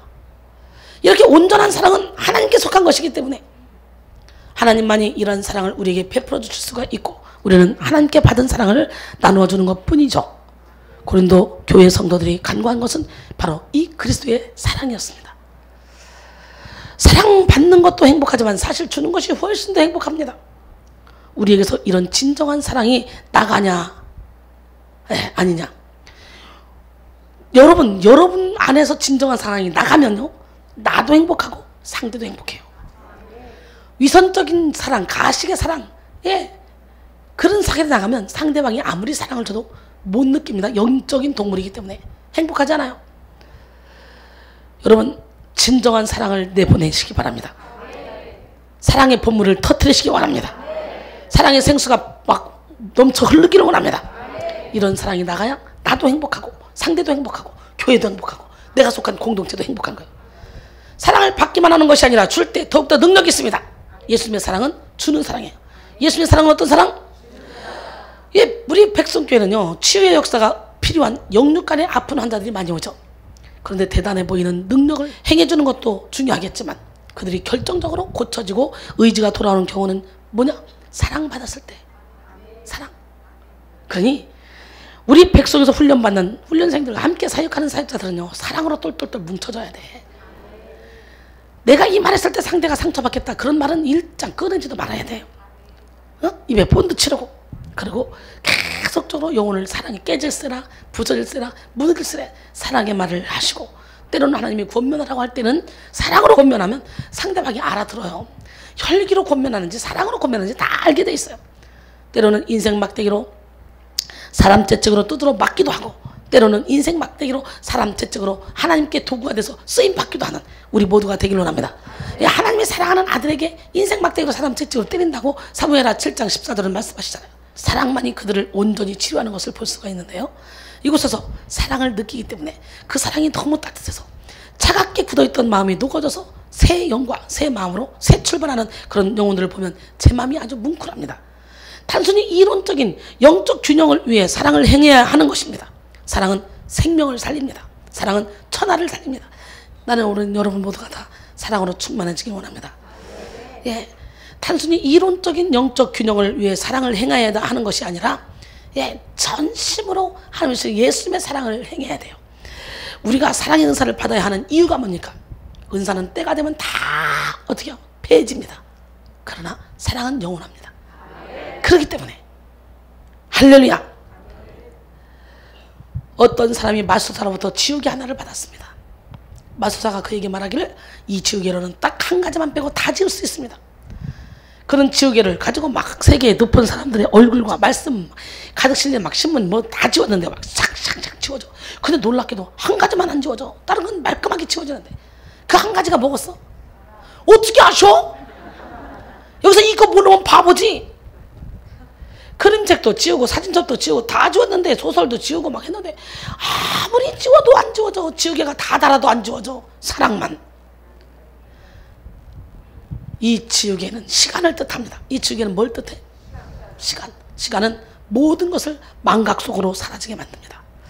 이 세상에 존재하는 것 가운데 영원한 것은 아무것도 없는데 오직 한 가지. 사랑만이 영원하다는 거예요. 세월이 흘러감에 따라 이 세상의 모든 것이 다 낡아지는데 오직 사랑만은 낡아지지 않는다는 말이에요. 사랑의 성자라고 불리우는 슈바이처는 사랑은 인간이 지금 여기서 그 참된 본질을 소유할 수 있는 영원한 것이다 라고 했습니다. 고린도전서 13장 8절로 10절. 사랑은 언제까지나 떨어지지 아니하되 예언도 패하고 방언도 그치고 지식도 패하리라. 우리는 부분적으로 알고 부분적으로 예언하니 온전한 것이 올 때에는 부분적으로 하던 것이 패하리라 그랬어요. 여러분 오늘 본문에서는 예언도 방언도 지식도 언젠가는 패해질 것이라고 말씀합니다.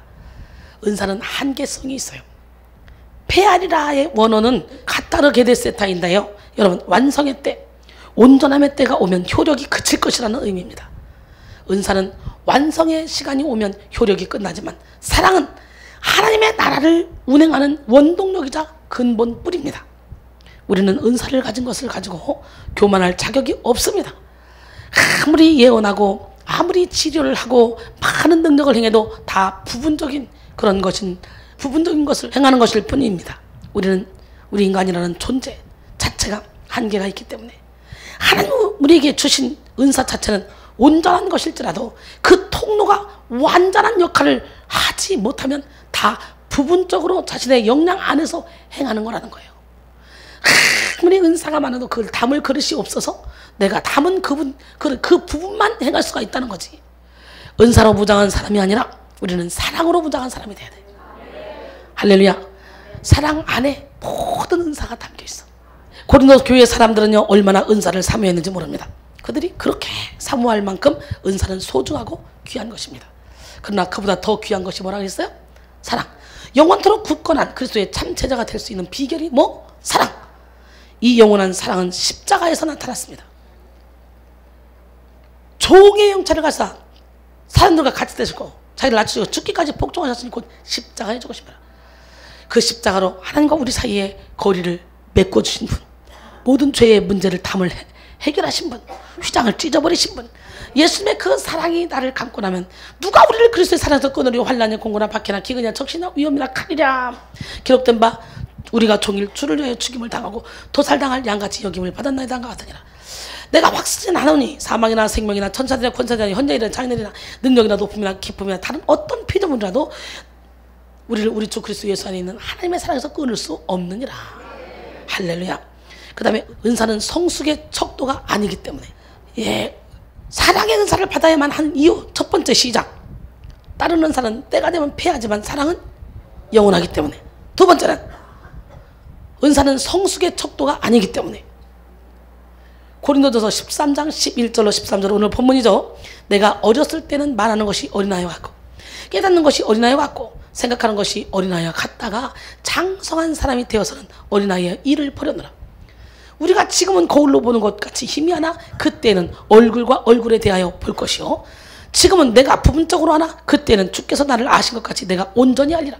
그런즉 믿음, 소망, 사랑 이 세 가지는 항상 있을 것인데 그 중에 제일은 사랑이라. 은사를 행함으로써 자신이 뭐라도 된 듯한 그런 기분을 가질 수 있습니다. 은사를 행하면 영적으로 굉장히 높고 성숙한 것이라고 생각하기 때문이죠. 은사는 좋은 것이지만 그것으로 성숙의 척도를 판단할 수 없습니다. 제가 맨날 얘기하죠. 열매를 맺는 삶을 살아야 돼요. 아멘. 은사와 사랑이 함께 역사할 때 금상첨화겠지만 만약 사랑의 능력이 없이 은사만을 추구한다면 그것만으로도 미성숙하다는 것을 보여주는 것입니다. 우리는 은사를 주신 목적을 알아야 돼요. 마가복음에서는 이 은사를 나타내시는 이유가 뭐라 그랬어요? 그 따르는 표적으로 말씀을 확실히 증거하기 위해서. 요한복음에서는 대표적인 표적 7개 나타낸 이유가 뭐라 그랬어요? 예수를 믿고 구원을 받게 하려 하는 것이라. 할렐루야. 본질을 알아야 돼요.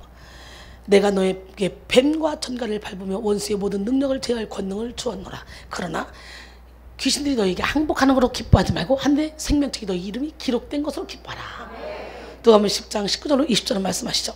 할렐루야. 바울은 본문 11절에서 내가 어렸을 때는 어린아이와 같다가 이렇게 말하죠. 여기서 어린아이는 네피오스라고 하는 원어인데요. 이것은 특별히 미성숙함을 의미합니다. 바울은 은사로 인해 싸우는 고린도 교인들이 아직 어린아이 같이 말하는 것과 깨닫는 것이 미성숙하다는 것을 강조하고 있습니다. 어린아이들은 자신들이 이해하는 것이 다라고 생각하는 경향이 있어요. 마찬가지로 은사만을 원하는 그런 것은 부분적으로만 이해하는 어린아이 같은 그런 모습이라고 할 수가 있다는 거예요. 은사는 성숙의 척도가 아닙니다. 하나님은 우리를 사랑하셔서 주시는 소중한 선물입니다. 그 선물을 감사함으로 그리스도의 사랑을 전파하는데 지혜롭게 사용하는 것이 우리의 역할입니다. 은사를 받았다고 내가 성숙하다? 아니에요. 열매를 맺어야 돼. 열매. 또 사랑하는 것이 진정한 능력을 행하는 것이기 때문이에요. 우리가 사랑의 은사를 받아야 되는 이유, 사랑하는 것이 진정한 능력을 행하는 것이다. 바울은 본문 마지막 절에서 사랑이 가장 중요하다는 사실을 강조하고 있습니다. 모든 은사는 결국 사랑을 위한 것입니다. 예수님은 사랑이십니다. 우리는 예수님의 사랑으로 모든 사람을 사랑해야 됩니다. 여러분, 사랑은 율법의 완성이잖아. 내가 율법을 지켜야지 안 됩니다. 죄 중에 태어났어요 우리. 그러나 로마서 13장 10절에 보니까 사랑은 이웃에게 악을 행하지 아니하나니 그러므로 사랑은 율법의 완성이다. 할렐루야. 그러니 우리는 이 사랑의 은사를 받아야 돼. 오늘 이 시간에 사랑의 은사를 받읍시다. 예, 에베소 3장 17절로 19절 보니까 믿음으로 말미암아 그리스도께서 너희 마음에 계시게 하셨고 너희가 사랑 가운데서 뿌리가 박히고 터가 굳어져서 능히 모든 성도와 함께 그리스도의 사랑을 알고 그 너비와 길이와 높이와 깊이가 어떠함을 깨달아 하나님의 모든 충만하신 것으로 너에게 충만하게 하시기를 구하노라. 할렐루야. 이 사랑만 있으면요 죽음도 두렵잖아요. 왠 줄 알아요? 고린도서 5장 1절에 보니까 만일 땅에 있는 우리의 장막집이 무너지면 손으로 짓지 않은 영원한 집이 우리를 기다린대요. 그 집 갈 때 우리는 빈손으로 가죠. 근데 계시록 14장 13절에 보니까 또 내가 들으니 하늘에서 큰 음성이 나서 이르되 기록하라. 지금 이후로 주 안에서 중자들은 복이 있도다 하심에 그들이 그렇다. 그들이 수고를 그치고 시리니 이는 그들이 행한 일이 그들을 따름이라 그랬어요. 그러니까 우리는 아무것도 못 가지가 그들이 행한 일이 우리를 따른다는데 여러분 보세요. 예수님의 사랑의 은사만 받으면 저절로 우리는 선을 행할 수밖에 없어. 왜? 예수님의 사랑의 성품이 당신을 죽기까지 내주신 그 주님의 사랑이 나를 감고라니 나도 친구를 해서 죽기까지 회사는 수고할 거 아니에요. 그러니 상급이 많이 쌓아질 거 아니에요. 고린도전서 15장 55절로 56절 보니까 사망아 너희 승리가 어디 있느냐. 사망아 내가 쏘는 것이 어디 있느냐. 사망이 쏘는 것은 죄요 죄의 권능은 율법이라 그랬어요. 여러분 보세요. 이미 율법에 완성된 사랑이 내 안에 있으니 사망도 나를 어찌할 수가 없는 거예요. 그러니 진리라 지니 진리가 너희를 자유롭게 하리라. 말씀처럼 우리는 진리 안에서 자유롭게 살아갈 수 있는 줄 믿습니다. 가장 중요한 사랑을 이루기 위해서 각종 은사가 존재하는 것입니다. 사랑은 능력입니다. 탈무드에 12가지의 강한 것이라는 제목의 재미있는 이야기가 있습니다. 돌은 강하다. 그러나 쇠에 깎인다. 쇠는 물에 녹는다. 그 불은 물로 끌 수 있다. 물은 증발하여 구름에 흡수당하고 만다. 구름은 바람에 날린다. 모든 것을 날려보내는 바람도 사람만은 날려보내지 못한다. 사람은 고민으로 파괴된다. 고민은 술로 달랜다. 잠은 술보다 강하다. 잠도 죽음만큼은 이기지 못한다. 죽음은 강하다. 모든 것은 죽음과 함께 사라진다. 가장 강하고 무서운 죽음. 그러나 그 죽음보다 더 강한 것이 있다. 그것이 무엇이겠는가? 바로 사랑이다. 그 붉은 마음, 그 열렬한 사랑은 죽음도 넘는다. 사랑은 죽음도 두렵지 않다. 생명까지 바칠 수 있는 것이 사랑이다. 예, 탈무드의 12가지 강한 것 멋있지 않습니까? 누구나 한 사람이라도 하나님의 사랑을 온전히 깨닫는 그 사람은 저절로 삶이 변화되고 전 인격이 변화합니다. 자신의 의로 은사를 행하는 사람은 자기가 대단한 능력을 가지고 있다는 것에 대해서 은근히 자신감을 가지고 있을 수 있습니다. 그런데 진정한 능력 행함은 사랑을 주는 것입니다. 자기 중심적인 사랑, 희생적이지 않는 사랑, 그리스도를 닮지 않는 사랑은 사랑이라고 할 수가 없어요. 그런 사랑은 행할 수도 없어요. 그리스도인의 신앙 여정은 나를 통해 예수님의 사랑이 풍성하게 나타나는 데까지 이루고자 달려가는 것입니다. 은사 행함의 목적이 무엇입니까? 바로 영혼 구원이잖아요. 누가복음 4장 18절로 20절 주의 성령이 내게 임하셨으니 이는 가난한 자에게 복음을 전하게 하시라고 내게 기름을 부으사 나를 보내사 포로된 자에게 자유를 눈먼 자에게 다시 보게 함을 전파하며 눌린 자를 자유롭게 하고 주의 은혜의 해를 전파하게 하려 하심이라 하였더라. 복음서에 나타난 기사와 모든 이적들은 다 영혼 구원과 하나님 나라 확장을 위한 것이었습니다. 그 어떤 것도 능력을 자랑하기 위한 것이 아니었어요. 예수님의 사랑과 능력은 마침내 십자가에서 그 절정에 이르셨습니다. 죽을 수밖에 없는 우리의 운명까지 바꾸신 것입니다. 칼 메닝거 박사는 사랑은 인간을 치료한다. 그것을 주는 사람과 받는 사람 양쪽 모두를 이란 말을 했습니다. 주는 사람과 받는 사람 이 모두의 운명까지 바꾼다는 거예요. 사랑은. 사랑의 본질을 예배를 통해 흠뻑 체험하기 바랍니다. 본질이 채워진 이후에는 무엇이든지 감사하고 무엇인지 하나님의 신령한 은혜로 다가오게 됩니다. 예, 디모데전서 4장 4절로 5절 하나님께서 지으신 모든 것이 선함에 감사함으로 받으면 버릴 것이 없나니 하나님의 말씀과 기도로 거룩하여짐이라 그랬어요. 이제 우리는 사랑 안에서 신령한 은사를 행해야 됩니다. 은사도 삼아야 돼. 본질을 먼저 깨닫는 지혜가 임해야 됩니다. 하나님이 주신 신령한 은사를 사랑 안에서 행했을 때 주는 4가지 결론이 있습니다. 첫 번째, 신령한 은사를 행했을 때 주시는 것은 기쁨입니다. 뭐라고요? 이 즐기는 사람을 이길 수 있는 사람은 없습니다. 하나님이 주신 일에는 기쁨이 있어요. 청소를 하든 식사 준비를 하든 설교를 하든 설교를 짜든 화장실 청소를 하든 전도를 하든 무엇을 하든 간에 기쁨으로 하게 됩니다. 제가 그렇게 하고 있잖아요. 체력은 지금 딸려서 거의 죽을 지경인데 저는 기쁨으로 이 사역을 하고 있어요.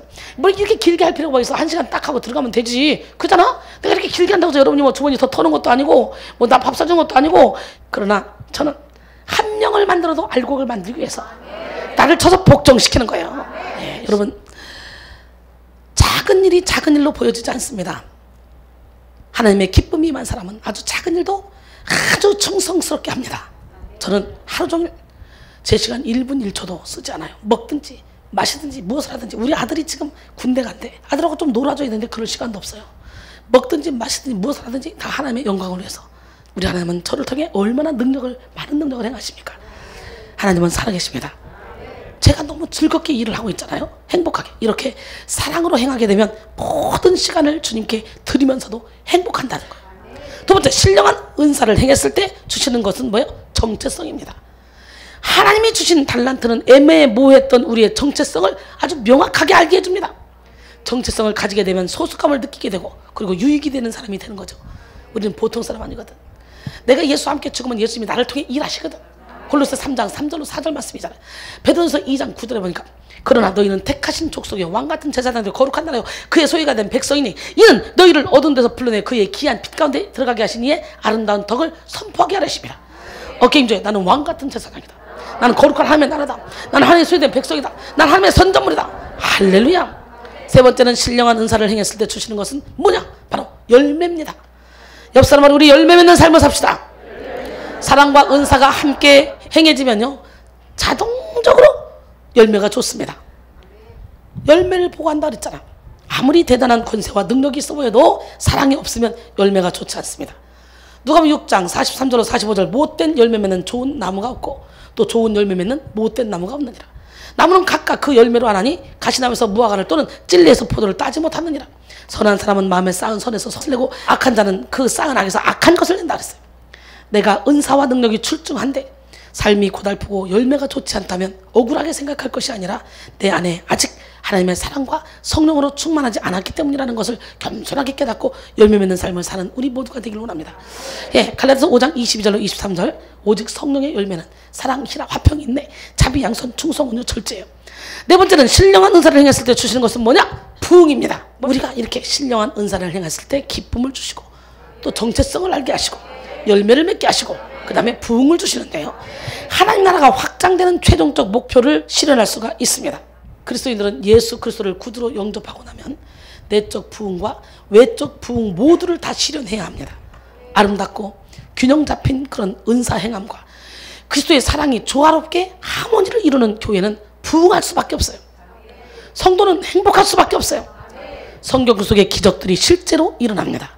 결론적으로 오늘 우리는 사랑을 위한 신령한 은사들이라는 제목으로 함께 은혜를 나눴습니다. 하나님의 성령이 우리와 함께 하시면 그에 따른 신령한 선물이 같이 오게 됩니다. 은사는 귀중한 것입니다. 신앙생활을 하면서 은사는 꼭 필요합니다. 그러나 은사 자체를 추구하는 신앙생활은 균형을 잃기 마련입니다. 그 균형이 깨어졌을 때 나타나는 결과를 먼저 나눴는데요. 먼저 사랑보다 은사가 앞서게 되면 어떻게 된다고 그랬어요? 사탄의 도구가 되어 영육 간에 아무 유익이 없다. 두 번째, 균형이 사라지고, 그죠? 균형이 사라진다고 말씀했죠. 이어서 본질인 사랑, 이 사랑의 특징에 대해서 본문을 통해 알아봤는데 사랑은 뭐예요? 오래 참고 온유하고 투기하지 않고 자랑하지 않고 교만하지 않고 무례히 행하지 않고 자기 유익을 구하지 않고 악한 것을 생각하지 않고 할렐루야 화내지 않고 불의를 기뻐하지 않고 진리를 기뻐합니다. 그리고 모든 것을 참고 견디며 신뢰하고 바라봅니다. 고린도 교회 성도들이 간구한 것은 뭐예요? 사랑이었어요. 사랑.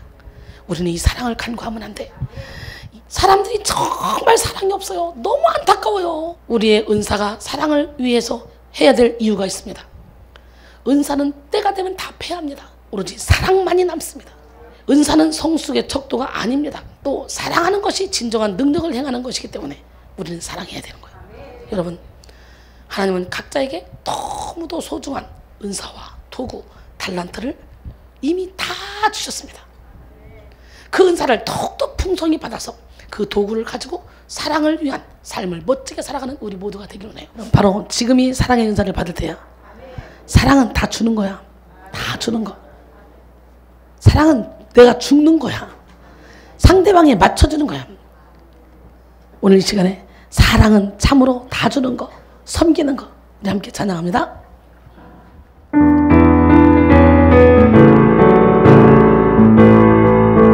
사랑은 참으로 섬기는 것, 섬기는 것, 섬기는 것.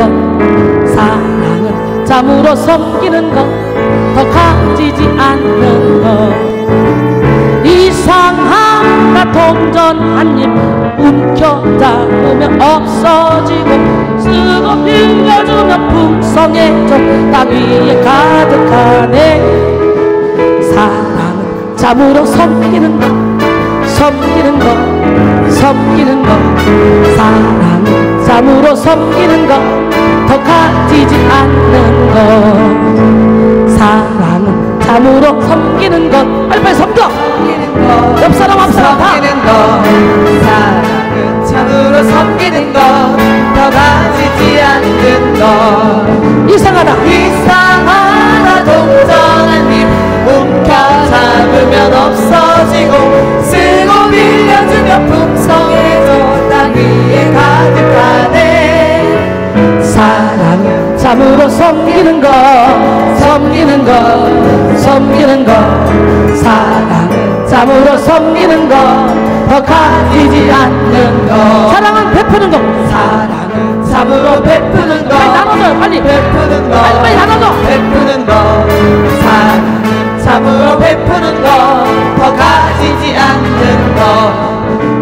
이상하다. 동전한 입 움켜잡으면 없어지고, 쓰고 빌려주면 풍성해져 땅 위에 가득하네. 사랑은 참으로 베푸는 것, 베푸는 것, 베푸는 것. 사랑은 참으로 베푸는 것, 더 가지지 않는 다 것. 주자고. 다 줘. 생명까지도. 참으로 다 주는 것, 다 주는 것, 다 가져가. 다 주는 것. 던져요. 사랑은 참으로 다 주는 것, 더 가지지 않는 것. 이상하다. 동전한 입 움켜잡으면 없어지고, 쓰고 빌려주면 풍성해져 땅 위에 가득하네. 사랑은 참으로 다 주는 것, 다 주는 것, 다 주는 것. 사랑은 참으로 다 주는 것, 더 가지지 않는 것. 사랑은 완전히 죽는 거야. 사랑은 참으로 안 죽는 사람 맞네? 사랑은 참으로 더 가지지 않는 것. 이 시간에 그거야. 예수의 사랑이 여러분을 바꿔납니다. 면 없어지고, 쓰고 빌려주면 풍성해져 땅 위에 가득하네.